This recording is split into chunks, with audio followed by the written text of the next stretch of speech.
আমরা উত্তর চেলাকা গেছি কি পাড়া কইটা ডিভিশন পাড়াতে বাঙালি ভাই বোন তীব্রামথাতে জয়েন করছে, তাদেরকে আমি ধন্যবাদ জানাই।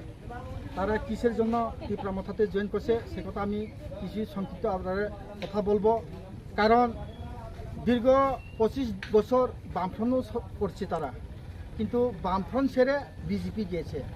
বিজেপি যে কাজকর্ম করে এখানে যারা লিডার তারা সঠিকভাবে কাজ করেনি। কারণ বিশেষ করে তার দুঃখ হয়েছে বিসি ইলেকশন হয়নি, সেই বিসি ইলেকশন হয় না এই কারণে তারা এই জায়গাতে রেগা কাজও ঠিক মতো হয়নি, সরকারি সুযোগ সুবিধা ঠিক মতো পায়নি। বিভিন্ন পানীয় জল থেকে বলুন, রাস্তাঘাট বলুন, যে কোনো সুযোগ সুবিধা বঞ্চিত। 10 বছর যাওয়ার পথে ছিল না, 5 বছর শেষ, 10 বছর যাওয়ার পথে ছিল বিজেপি সরকার ত্রিপুরায় যে এসেছে, কিন্তু তার কাজ কোনো উন্নয়ন নেই। তার জন্য আজকের এখানে বাঙালি ভাই বোন তীব্রামথাতে সমর্থনে বোবাগ্রার নেতৃত্বে তার যোগদান করেছে।